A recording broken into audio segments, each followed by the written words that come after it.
Hello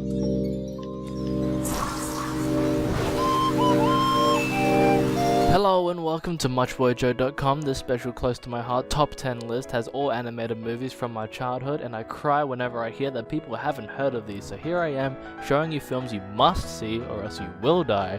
I mean, before you die. Number 10.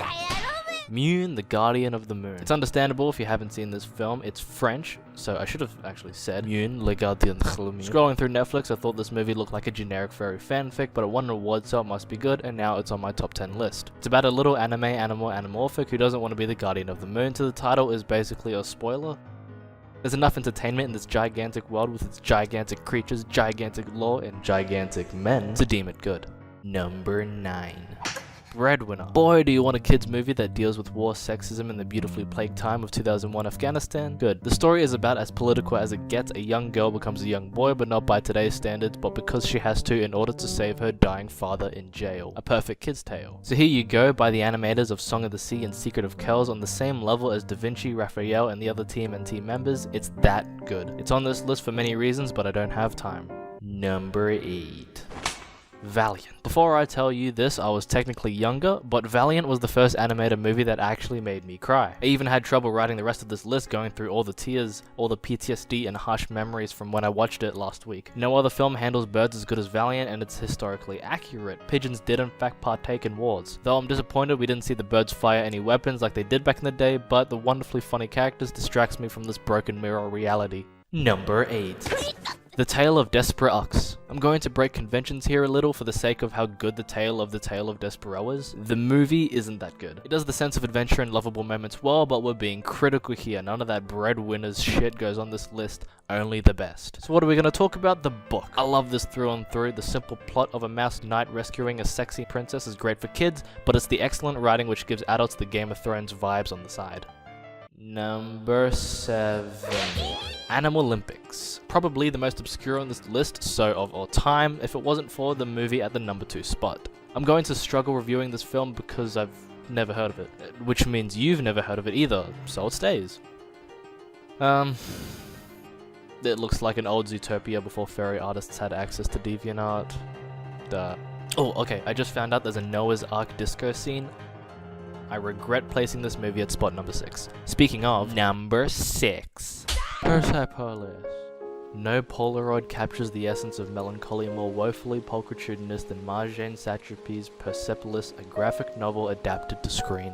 Through stark grayscale by glim lining animation, you feel a desolate nature woven in the background of a 70s and 80s Iran drawn to life. We're transported on a coming-of-age express across pre- and post-revolutionary Iran and Europe, conducted by no other than Marjane Satrapi herself, recalcitrant, voguish, markedly youthful. Already a close relation and a heartfelt passion drives the story, full of political tension and prepossessions of family-tearing war. A true pearl to shine in a sea of contemporary fodder.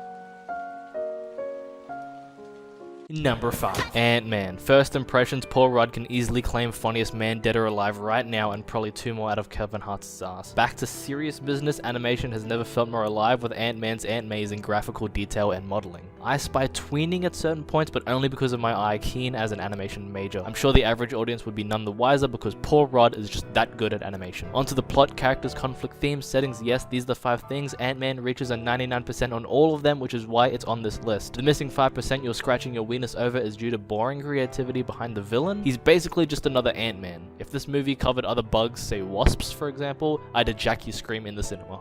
Number 4. The Ant Bully. Ants, A Bug's Life. After the world-changing success of Ant-Man, drooling animation companies couldn't help themselves crawl on its footsteps. Unfortunately, none of them could uphold the gorgeous 3D modeling action Paul Rudd could pull off. Given the benefit of the doubt, they had smaller teams. Rolling the dung beetle ball of shit uphill is their great gift of storytelling. War, famine, death, and conquest trample the lives of these poor ants, but it makes great TV and a spot on the list. Number 3.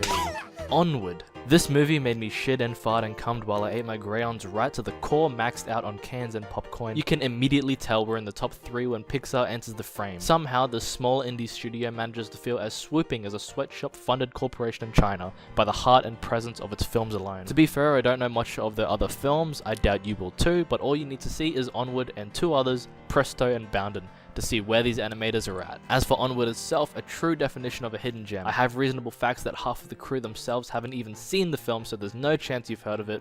Welcome to the list. Number 2.